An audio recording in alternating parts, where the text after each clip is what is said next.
Los mayores descubrimientos son a veces producto de la mera casualidad.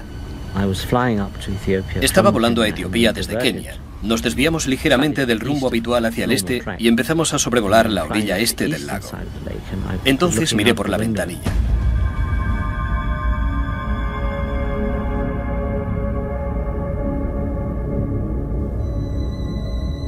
Bajo el avión se veía lo que parecían los sedimentos de un antiguo río prehistórico.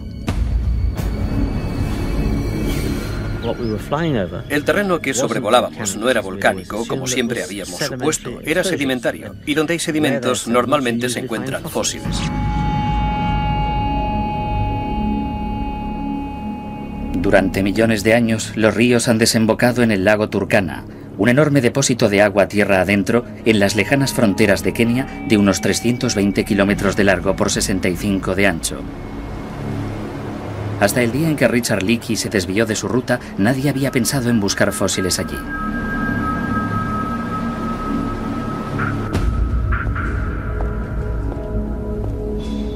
La dinastía de cazadores de fósiles africanos de los Leakey había pasado años desenterrando restos de nuestros primeros antecesores.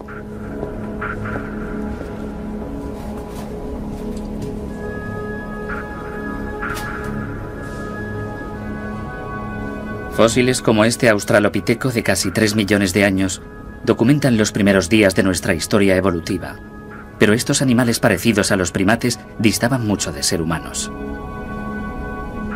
Para entender cómo los primates acabaron convirtiéndose en nosotros, los científicos necesitaban fósiles de criaturas que hubieran desarrollado más rasgos humanos. Pero hasta aquel momento solo se habían encontrado unos pocos fósiles.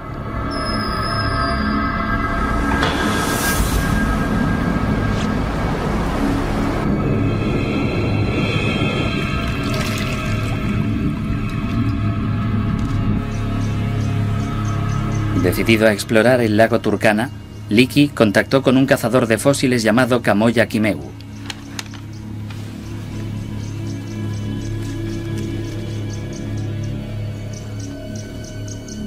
Kamoya había colaborado con el padre de Richard Leakey, Louis. Me dijo, vamos a desenterrar huesos de seres humanos.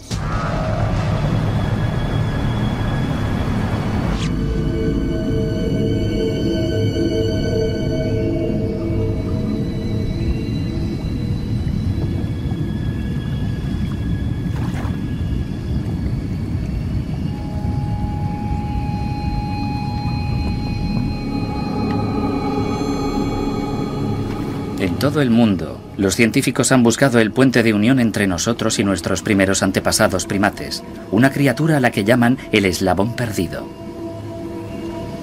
Desde 1859, cuando Darwin publicó por primera vez El origen de las especies, la gente empezó a sentirse cada vez más cautivada por la idea del eslabón perdido, esa forma transitoria entre los primates y los hombres. Y desde entonces, científicos de todo el mundo han buscado pruebas de la existencia del eslabón perdido y restos de ese eslabón perdido. Un científico, Eugène Dubois, se adentró en la isla de Java convencido de que podría encontrar algunos restos.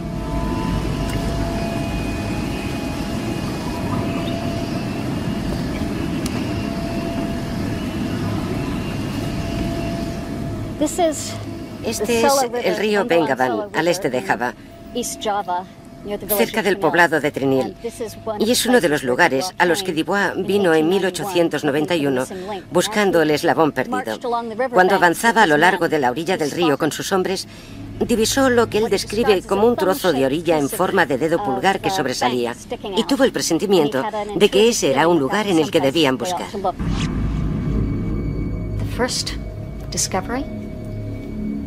El primer descubrimiento fue solo un diente.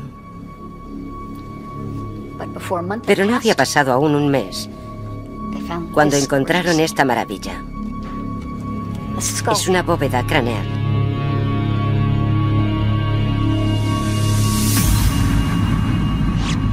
Se trata del cráneo de una criatura que los científicos calificaron como prehumana. Se observa una gran cresta marrón en un pequeño cráneo de primate. Al año siguiente, siguieron trabajando en Trinil. y desenterraron este fémur prácticamente completo. Pero a diferencia del cráneo de primate, el hueso de la pierna era claramente humano.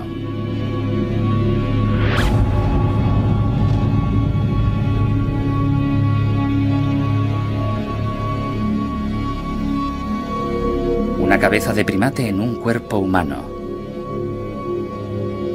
Dubois pensó que había encontrado el eslabón perdido, pero ningún científico le creyó. Los antepasados humanos tenían que tener cerebros humanos. Lo que nosotros más valoramos y que creemos que nos diferencia de los animales más que cualquier otra cosa es nuestro cerebro. Y Dubois había encontrado un hombre mono que tenía el cerebro de un primate, pero que tenía unas piernas humanas. Lo que había encontrado era contrario a las expectativas de todo el mundo. Hoy, el descubrimiento de Dubois es conocido como Homo erectus, una especie que vivió hace más de 1,5 millones de años. Pero no fue fácil encontrar más pruebas de su existencia. ¿De qué clase de criatura se trataba y cuál fue su papel en nuestra evolución seguía siendo un misterio sin más fósiles? Lo fascinante de los fósiles es que siempre te sorprenden, siempre te engañan, nunca son lo que crees.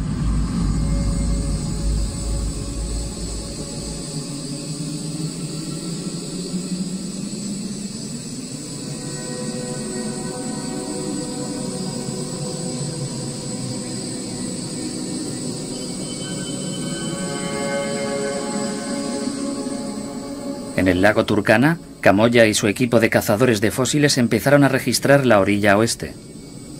El presentimiento de Richard Leakey era correcto. Los sedimentos depositados a lo largo del tiempo por el viejo río eran el lugar idóneo para buscar fósiles. Camoya les dirá que si un día has pasado por el lado izquierdo de un arbusto, al día siguiente tienes que pasar por el derecho.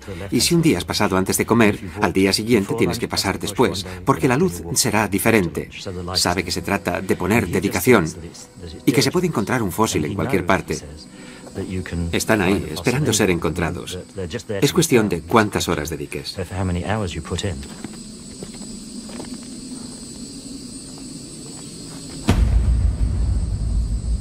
Pero descubrir fósiles entre las rocas es difícil.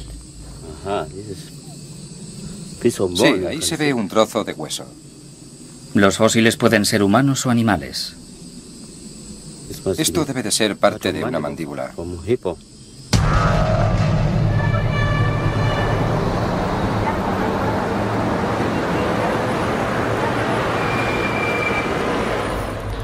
El anatomista Alan Walker y Richard Leakey permanecieron en Nairobi esperando noticias de su equipo de campo. A las 4 semanas seguían sin novedades. Habíamos tenido a Camoya y el equipo en la zona durante un mes. La idea era ir moviéndose hacia el sur, junto al lago, con una serie de paradas de un mes cada una para inspeccionar el área y ver si se podía encontrar algún fósil importante.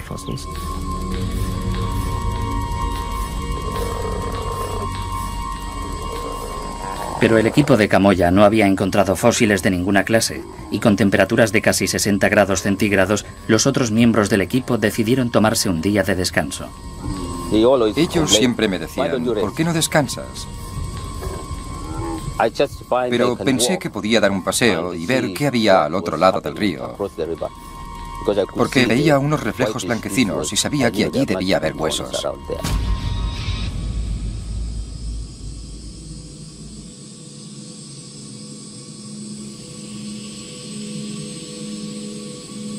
Por encima del lecho seco del río Nariokotome había una pequeña colina, y sobre ella una acacia solitaria.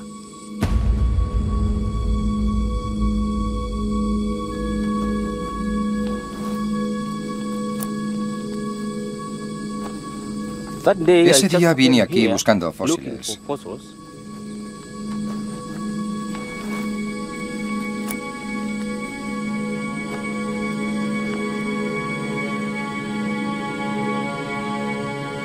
Y encontré un trozo de cráneo.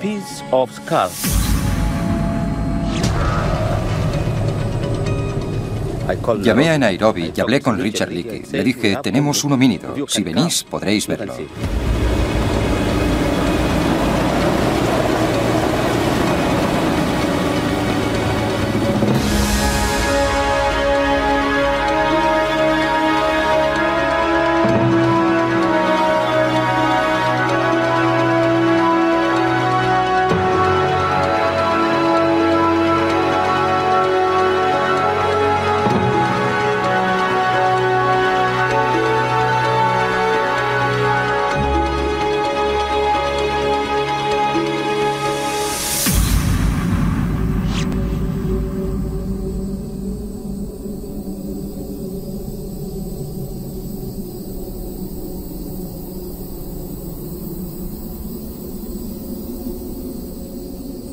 Pero cuando Alan Walker llegó desde Nairobi, se hizo claro que el descubrimiento de Camoya no iba a llevarles a más fósiles. Camoya había buscado en un sitio que jamás se me habría ocurrido, un sucio trozo de ladera con rocas y piedras. No había señales de haber un yacimiento, no parecía el tipo de lugar donde se encuentran fósiles. Pero debido al descubrimiento de este pequeño fragmento de homínido, Walker y Leakey se vieron obligados a completar la excavación en esa zona. Mi primera reacción fue de ligera decepción, porque esto significaba que no podríamos trasladar el campamento. Tendríamos que posponerlo todo mientras rastreábamos el terreno.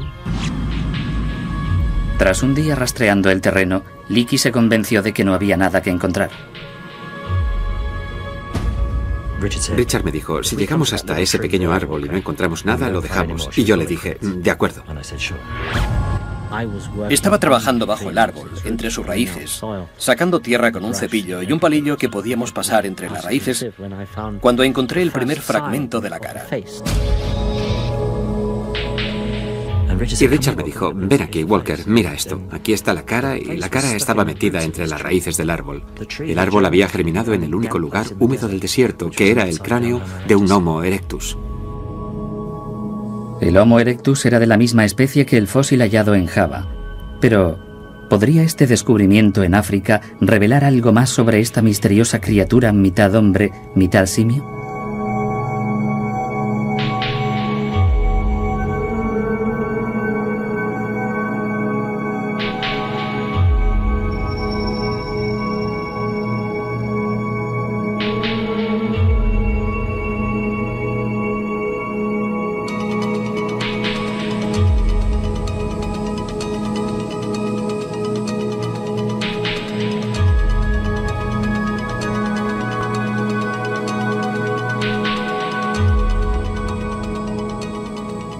A medida que la excavación avanzaba, iban apareciendo más fragmentos de cráneo en el suelo.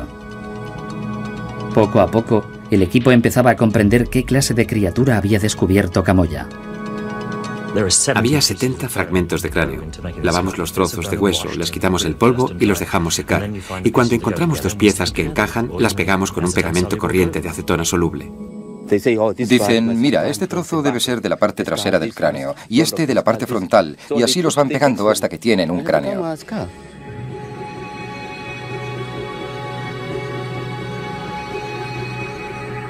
Los fragmentos de hueso se convierten en una cara.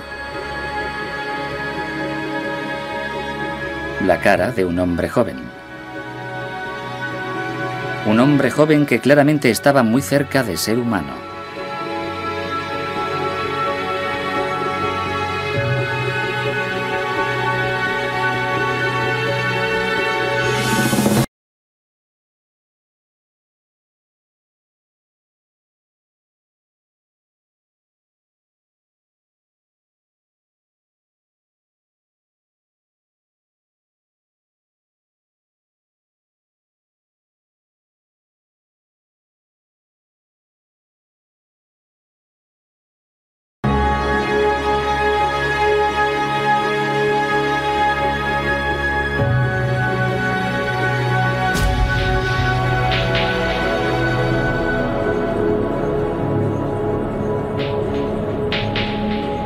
El cráneo estaba milagrosamente completo, y ahora los científicos podían examinar más detenidamente a esta extraña criatura.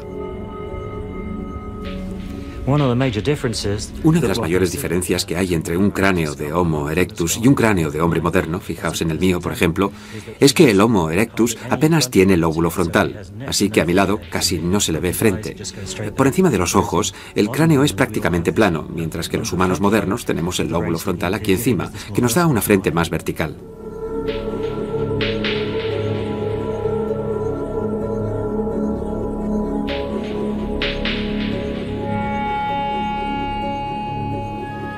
Aunque fosilizada, la dentadura del muchacho estaba intacta y conservada con el suficiente detalle como para aportar a los científicos pistas de vital importancia. Vimos que este diente, el segundo molar, acababa de salir, por lo que enseguida supimos que era muy joven. Ya habíamos sospechado esto porque los huesos del cráneo no estaban fusionados, y eso significa que aún no era un adulto, y nos confirma que era un niño, en términos humanos, de unos 12 años.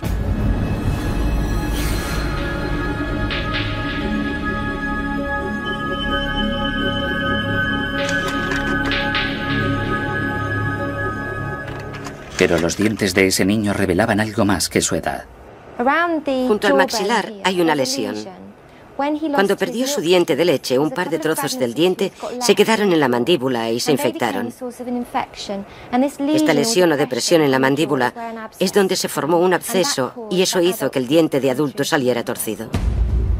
Los fragmentos del diente de leche habrían infectado primero la mandíbula del muchacho y posteriormente su sangre.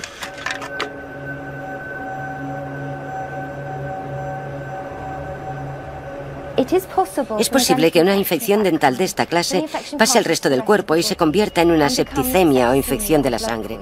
Esta foto muestra las últimas fases de la infección. La persona sufre una fiebre muy alta, su pulso aumenta mucho, se siente muy enferma y le sale un sarpullido. Son coágulos de sangre bajo la piel que luego se convierten en amplias zonas de lesión. Sin tratamiento, la septicemia produce una sed insaciable, sensación de miedo y delirio.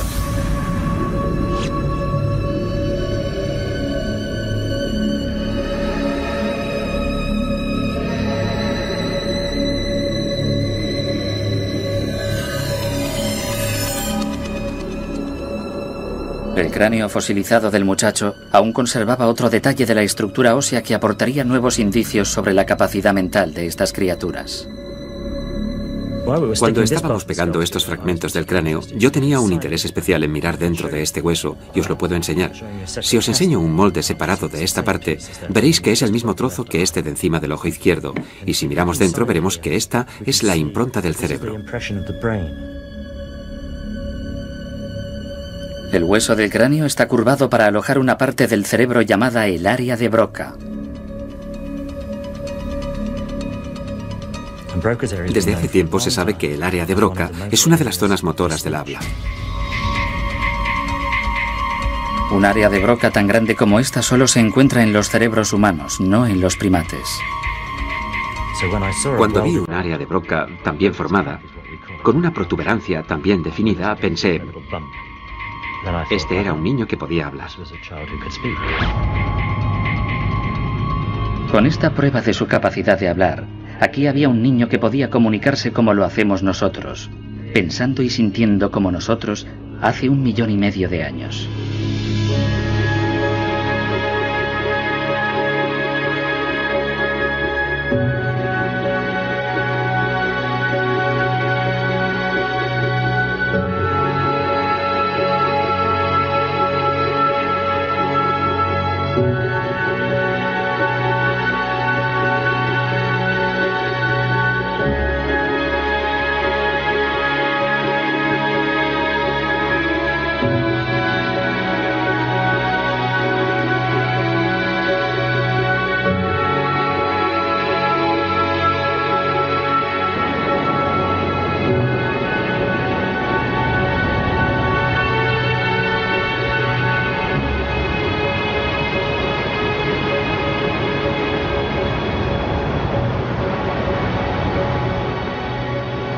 Pero había algo más que un cráneo en las prehistóricas orillas del lago Turkana.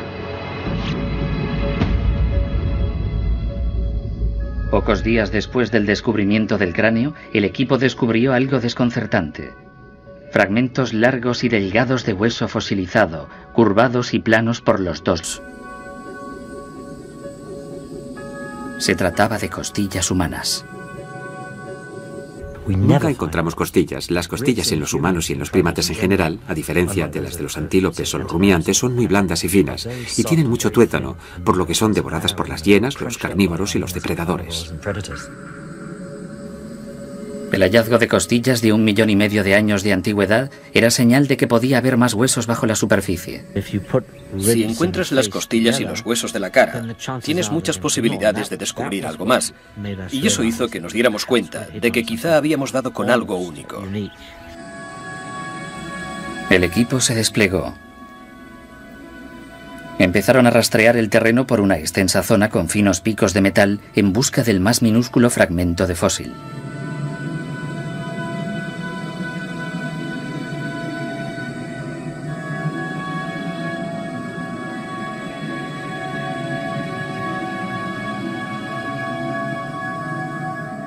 Y cada vez que nuestros pequeños picos tocaban un hueso, se escuchaba un ping, y todo el mundo se giraba y decía, «Oh, has encontrado un hueso».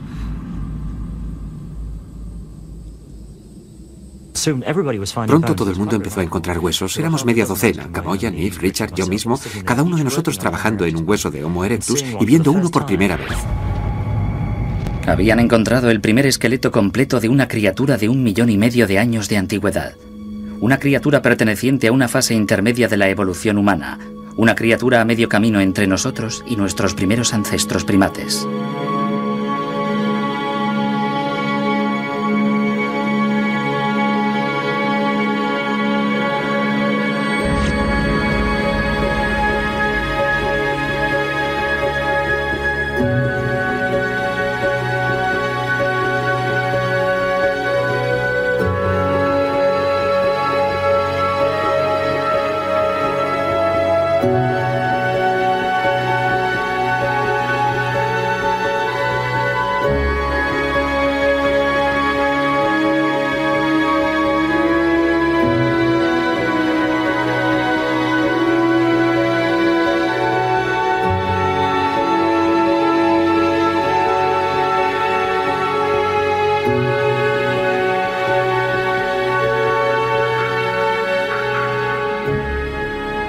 Los secretos del esqueleto del lago Turkana empezaron a ser revelados con un examen de su columna. Una columna que a Alan Walker le pareció normal, hasta que le echó otro vistazo. Lo que no vi fue que los extremos de estas vértebras de la columna están torcidos.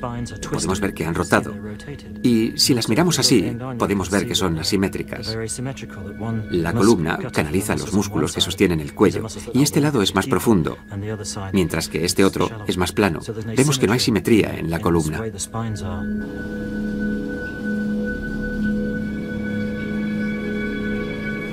El efecto que la asimetría de la columna tuvo en la anatomía del niño no estaba claro.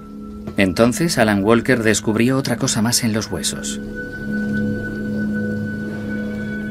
Esta vértebra está aplastada aquí y encaja con esta otra vértebra. Y si las ponemos juntas podemos ver que quedan así. Por lo que, en vez de estar así, esta se ha deslizado hacia abajo y esta era su posición en vida. Aunque tenía más de 1,5 millones de años, el fósil se había conservado tan bien que los científicos pudieron esclarecer el misterio de la columna deformada.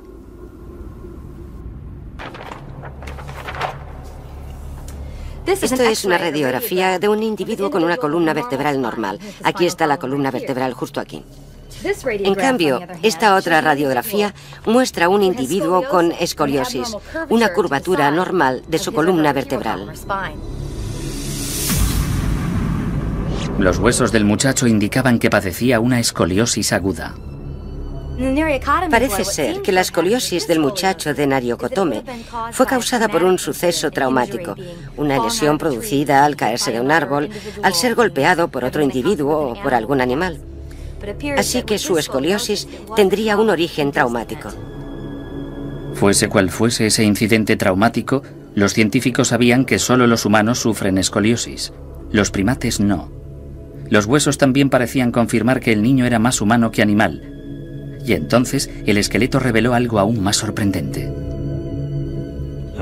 Encontramos este hueso de la pierna. Es el hueso de la pierna izquierda del esqueleto del muchacho.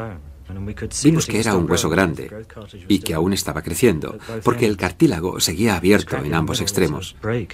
Esta raja en el centro se ha producido después de su fosilización, pero nos permite ver la sección transversal del hueso en esta zona. Cogemos la sección transversal de los huesos fosilizados y la analizamos utilizando el sistema de los haces de luz, que nos dice lo resistentes que son los huesos a la compresión, la torsión y la curvatura. El análisis demostró que los huesos de este muchacho de 12 años eran bastante distintos a los de un humano moderno. Cuando mis colegas realizaron estos análisis en los brazos y las piernas del chico de Nariokotome, descubrieron que era extremadamente fuerte, mucho más fuerte que un atleta actual. Los huesos no solo eran fuertes, sino también mucho más grandes de lo que esperaban los científicos. De hecho, calculamos que si este individuo hubiese llegado a la madurez, habría sobrepasado el 1,85 m. Parece que gran parte de la población humana moderna ha empequeñecido. Es mucho más pequeña que la población ancestral.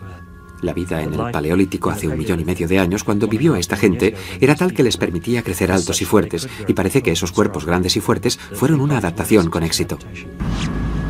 Hace 1,5 millones de años, criaturas gigantes de apariencia humana habían evolucionado, más grandes y fuertes que cualquier ser humano vivo actualmente.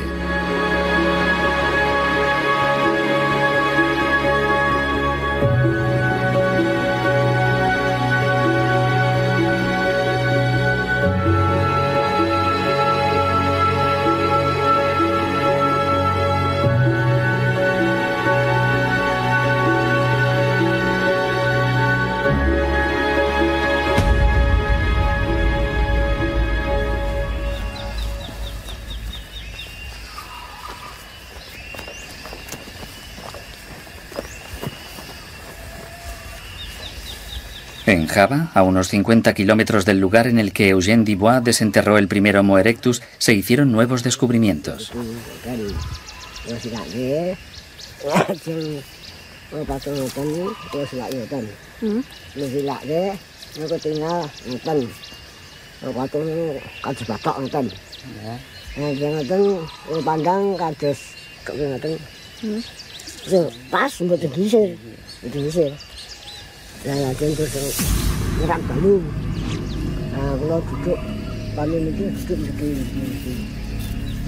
El cráneo de un Homo erectus, uno de los muchos hallazgos recientes realizados en Indonesia y el sudeste de Asia.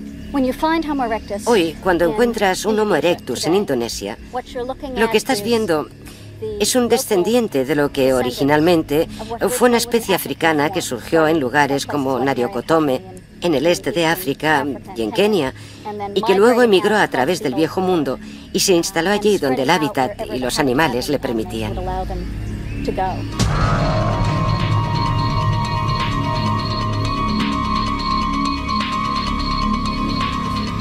Pat Shillman cree que estas criaturas salieron de África en busca de alimento.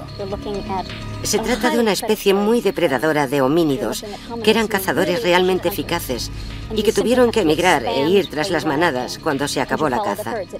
No importa si cazas un antílope o un ciervo, la carne es la carne.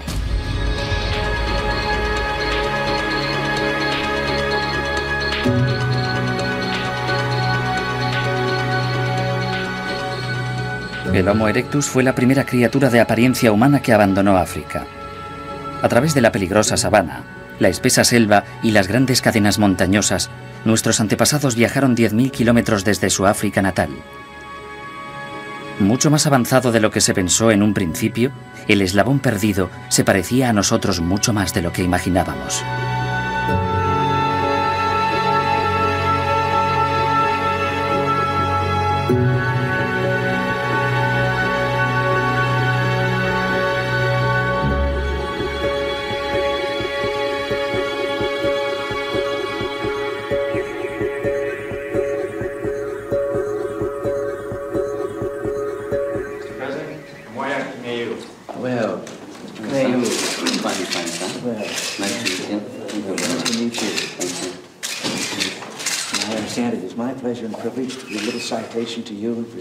Kamoya Kimeu fue galardonado por su hallazgo del esqueleto del lago Turkana.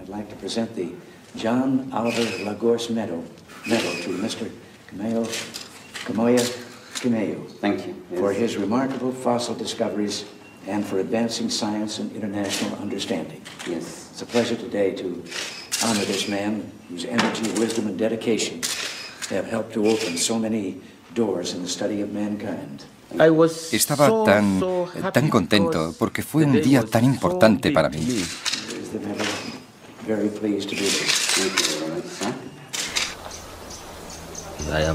Estoy muy orgulloso de tener algo así. Estaba pensando que soy un buen keniata, sí.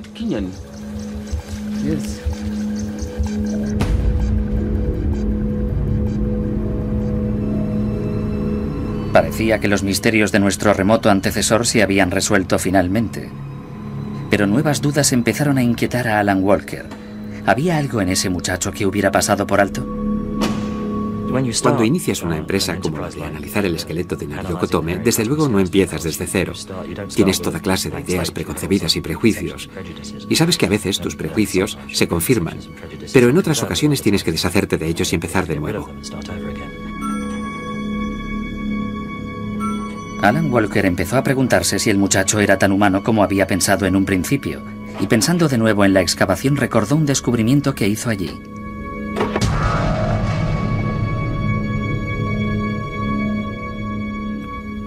Cuando estábamos excavando en aquel campo, en Nariyoko Tome, estaba trabajando junto a Kamoya y desenterramos la última vértebra del cuello. Y una de las cosas que vimos enseguida es que, si les muestro el final de la vértebra, se puede ver el agujero por el que pasa la médula espinal. Y le dije a Kamoya, mira qué pequeño es este agujero. Y si lo comparo con este hueso blanco de aquí, que es de un humano moderno, podemos ver que el agujero de Nariyoko Tome es mucho más pequeño.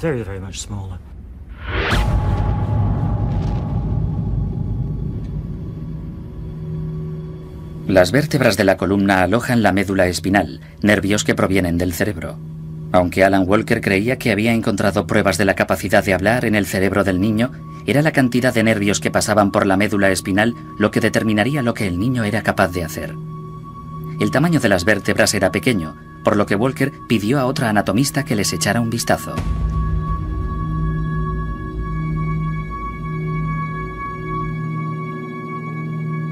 Anne McLarnon es una experta en la función de las vértebras y la médula espinal en los humanos y los primates. La médula espinal contiene los nervios de varias partes del cuerpo, incluyendo los de los músculos entre las costillas y en la parte frontal del abdomen, por lo que se trataba de estudiar las funciones de esos músculos, y estas eran dos. Una tiene que ver con toser, defecar y cosas así, algo que no puede haber influido mucho en la evolución humana, y la otra es el control de la respiración. El control de la respiración es vital porque es esta capacidad de controlar nuestra respiración lo que nos permite hablar. Que el niño de Nariyoko Tome tenga un canal medular más pequeño significa que tenía una cantidad mucho más limitada de tejido nervioso en esa región y un control menos sofisticado y flexible de los músculos de esa región. Así que, seguramente, era capaz de comunicarse tan bien como los chimpancés modernos, pero sin llegar más lejos, sin ser capaz de producir el tipo de lenguaje que producimos nosotros y que nos permite comunicarnos de un modo mucho más sofisticado.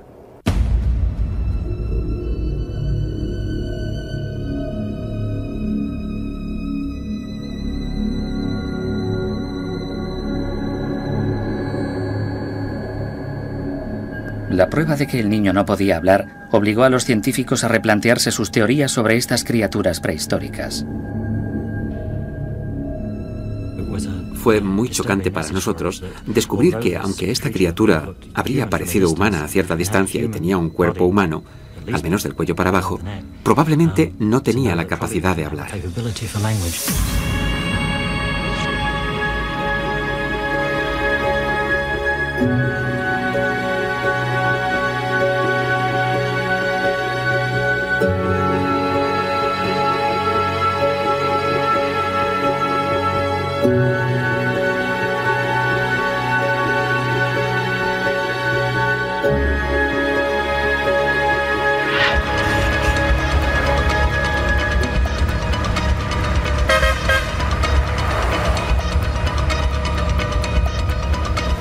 ¿Se habían dejado engañar los científicos por la apariencia casi humana del Homo erectus? ¿Estaba más cerca de nuestros ancestros primates de lo que habían pensado en un principio? En la mayoría de las ciencias existe el peligro de ver solo lo que se quiere ver. Y eso es particularmente cierto en las ciencias basadas en descubrimientos como la paleontología y la paleoantropología, en las que se hacen descubrimientos donde la interpretación de estos es lo que les da significado.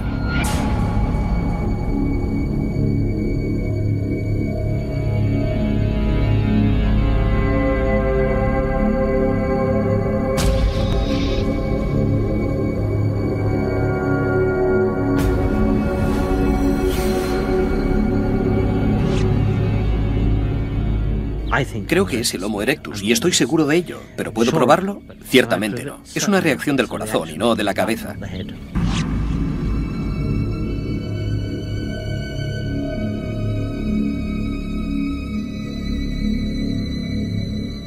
La cuestión es, ¿tenía un lenguaje? ¿Era capaz de encadenar una serie de símbolos para formar frases como hacemos usted y yo y hace el resto de la gente en todo el mundo?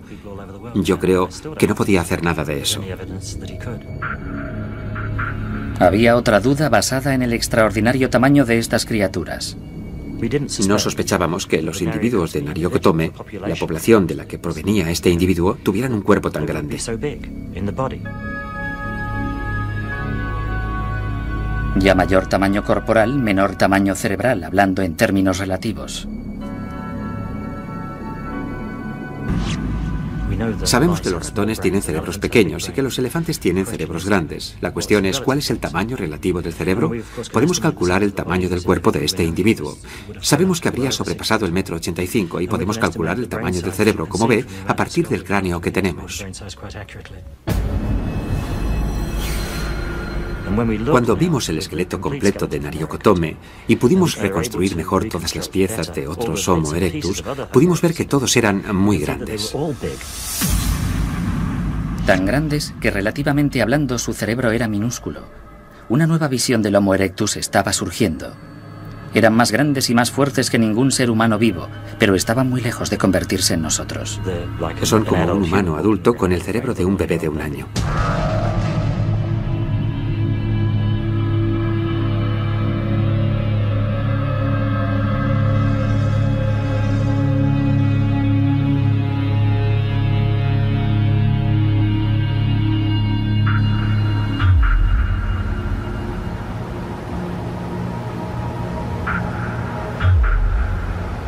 Hace 1,5 millones de años, el joven muchacho del lago Turkana estaba en las últimas fases de la septicemia.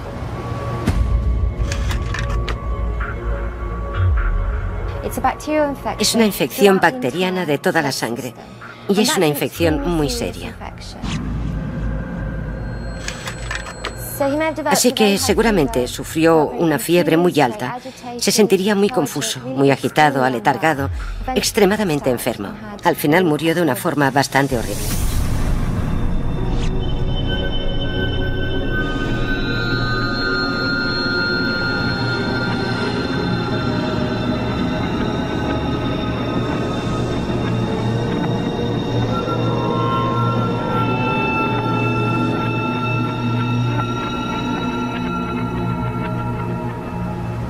Los científicos hallaron una última pista.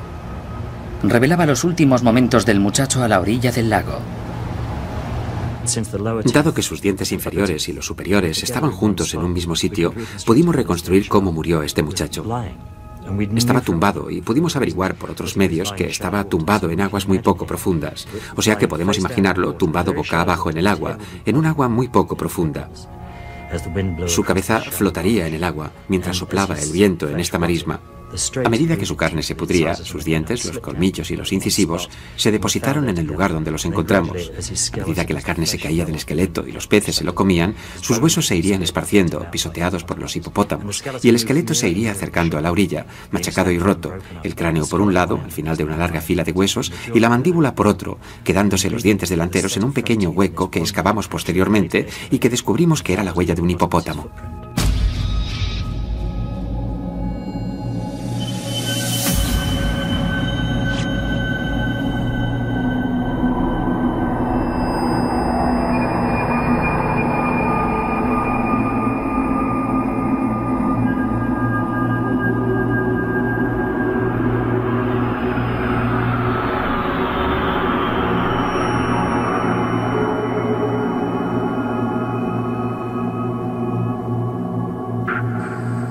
En un pasado muy lejano, el inhóspito paisaje del este de África era el hogar del niño de Nariokotome y los de su especie. Cuando la Tierra reveló definitivamente su secreto, nos dio una visión muy distinta de cómo habíamos evolucionado. Hace 1,5 millones de años, casi todas las características propias del hombre estaban ya presentes, excepto una, aquella que nos distingue de los animales, nuestro cerebro. La evolución no se produce en todo el cuerpo o en toda la fisiología al mismo tiempo. Es un proceso por partes. Darwin consideraba toda la anatomía y la fisiología humanas como una unidad. Decía que el poder caminar erguido dejó libres las manos y eso tuvo consecuencias sobre el cerebro. Nos permitió tener un cerebro grande, pero ahora sabemos que había individuos que caminaban erguidos desde hace al menos 4,2 millones de años. Durante la mitad de la historia humana hemos estado de pie sin que eso afectase a nuestros cerebros. Podíamos tener un cuerpo parecido al humano, con la misma fisiología y el mismo modo de andar, pero sin nuestro cerebro ni nuestra capacidad para el lenguaje. Todas esas cosas no tienen por qué darse al mismo tiempo.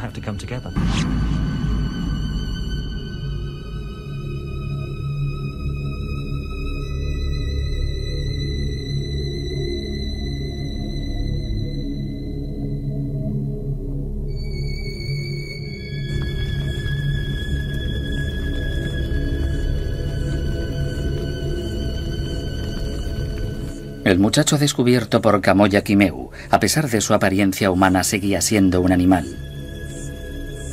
Hace 1,5 millones de años, a cierta distancia, los tomaríamos por una persona, y cuando nos acercásemos es posible que pensásemos que, aunque no conociésemos su lengua, había algo humano en su cara y nos podríamos comunicar, aunque seguramente se parecería mucho más a la sensación que tienes cuando detrás de un arbusto te encuentras de cara con un león y ves esos ojos amarillos mirándote y sabes que ahí no hay nada que se esté comunicando contigo.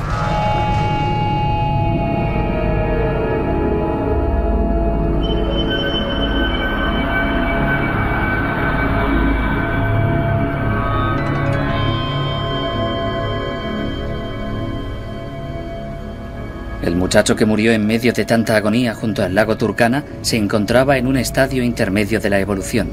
Era una criatura a medio camino entre el primate y el hombre, una especie única, en parte hombre y en parte animal. Nuestro antepasado directo.